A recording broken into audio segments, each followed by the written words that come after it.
विधानसभा के विरोधी नेता विजय कुमार सिन्हा पीड़ित परिवार से मिलने पहुंचे शाहबाद। बता दें कि उन्होंने ये भी कहा कि विधानसभा में उठाएंगे इसकी आवाज। बता दें इस वक्त की सबसे बड़ी खबर बिहार के भागलपुर से आ रही है। इससे पहले बता दें कि जो लोग इस खबर को देख रहे हैं वीडियो को ज्यादा से ज्यादा शेयर करेंगे और चैनल को लाइक सब्सक्राइब जरूर करेंगे। आइए जानते हैं अपनी खास खबर विस्तार से। भागलपुर सुल्तानगंज के शाहबाद निवासी अमित झा को अपहरण कर हत्या मामले में 13 दिन बीत जाने के बाद भी पुलिस प्रशासन अमित झा को बरामद नहीं कर सका। बता दें कि इसको लेकर विधानसभा के विरोधी दल के भाजपा नेता विजय कुमार सिन्हा पीड़ित परिवार से मिलने के लिए अमित झा के घर पहुंचे। परिजनों से मिलकर पीड़ित परिवार को सांत्वना देते हुए भागलपुर एसएसपी बाबूराम से दूरभाष पर लगाया कलाश। बता दें कि अपराधी के घर को कुर्की जब्ती कर पीड़ित परिवार को मुआवजा देने का आदेश भी दिया। बिहार के अपराधियों का बढ़ते देखकर बिहार पुलिस प्रशासन पर सवाल उठाया गया है। आइए जानते हैं अपनी खास खबर 24 India news channel 3 Bharat Podar की खास रिपोर्ट में। कृपया जो लोग इस खबर को देख रहे हैं वीडियो को ज्यादा से ज्यादा शेयर करेंगे और चैनल को लाइक सब्सक्राइब जरूर करेंगे, और जो लोग टेलीविजन टीवी के माध्यम से देख रहे हैं कृपया खबर पे बने रहेंगे। देखिए ये दुखद दुर्भाग्यपूर्ण है। चुप रहिए जी। इस तरह की पूरी घटना भागलपुर के अंदर हत्या है, अपहरण है, लूट है, बलात्कार का खेल पूरे बिहार के अंदर एक दहशत का वातावरण पैदा कर रहा है। और 11 दिन से अपहरण हो गया। एसपी बोल रहे हैं कि हमने उसको पकड़ लिया है, तो रिमांड पर लेके मुख्य अभियुक्त को क्यों नहीं पकड़ा, लाश क्यों नहीं मिली? प्रशासन का रिकवरी करने का प्रयास क्यों नहीं किया शुरू से? प्रशासन की लापरवाही, गैर जिम्मेदारी साफ झलक रही है। और सत्ता में बैठे लोग, जनप्रतिनिधि अगर जो मौन रहेंगे तो प्रशासनिक अराजकता फैलेगी, और उसी का परिणाम है कि आज इस तरह का माहौल बन रहा है। अगर जो ये लोग क्यों नहीं कुर्की जब्ती किया, क्यों नहीं उसका घर को ढहा, स्पीडी ट्रायल चला करके उसके संपत्ति को जब्त करने का, और इस तरह के व्यवस्था क्यों नहीं सरकार बना रही है? जाति को देख करके, धर्म को देख करके अपराधियों का संरक्षण अगर जो करेंगे तो उसका खामियाजा पूरे सभी वर्ग के लोगों को भोगना पड़ेगा। अपराधी का ना कोई जात होता है ना धर्म होता है।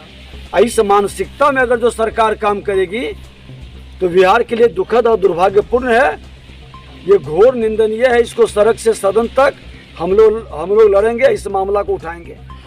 पीड़ित पक्ष का जो नार्को टेस्ट का डिमांड हो रहा है सर, इस संदर्भ में सर करानी चाहिए सरकार को। जी इमीडिएट उसको रिमांड पर लेकर करके उसके कुर्की जब्ती कर करके सख्ती के साथ घर को ढहाना चाहिए।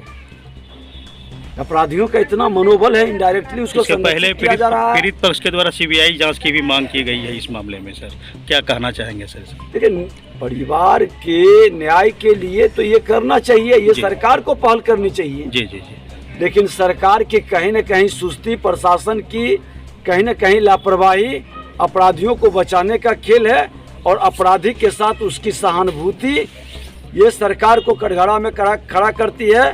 और ये सरकार खुलकर अपराधी और भ्रष्टाचारी को संरक्षित कर रही है। सरकार में सम्मिलित ये लोग हैं, पूरी तरह से गुंडा राज स्थापित कर रहे हैं। इस गुंडे के विरोध में पूरी जनता अब आगे बढ़ेगी। भारतीय जनता पार्टी इसको सड़क से सदन तक पूरी लड़ाई लड़ेगी, और सदन में इस मामला को हम लोग रखेंगे। जिस तरह का अपराधियों का मनोबल बढ़ा है और पुलिस प्रशासन के संरक्षण में, तो इसमें क्या गुंडा राज रिटर्न टू कहा जाए? तरह से गुंडा राज स्थापित हो चुका है।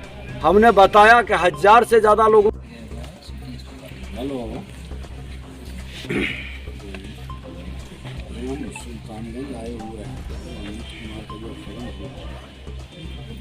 क्या है मामला?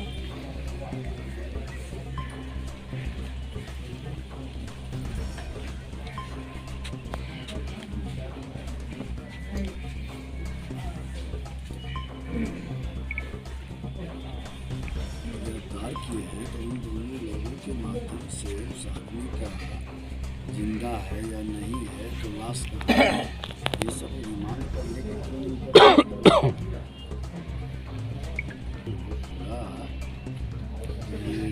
थाने से लेके जिला तक कितना दिन 11 दिन हो गए 13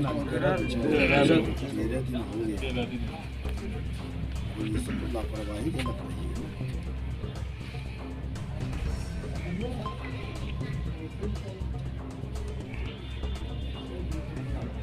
जब अगला आदमी बच रहा है तो उसको तो इमीडिएट रिमांड पर ले लेनी चाहिए थी। 13 दिन का इंतजार क्यों किया जा रहा है?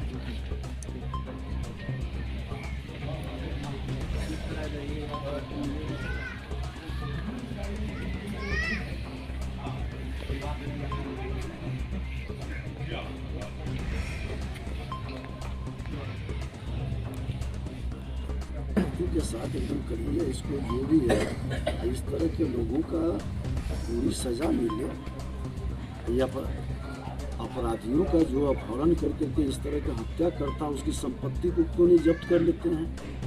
डालिए कोर्ट में मामला, इसकी संपत्ति जब्त करके मुआवजा दिलवाइए इन लोगों को। अगर जो कोई अपराधी इस तरह का घटना करे, अपहरण करे, मर्डर करे तो अपराधी की संपत्ति को जब्त करे सरकार स्पीडी ट्रायल चला करके और सारा संपत्ति अगले पीड़ित परिवार को थमावे। नहीं, इसको दिखवाइए इसको और फिर हम आपसे बात करेंगे सदन में, नहीं तो फिर ये मामला को हम गंभीरता से लेंगे।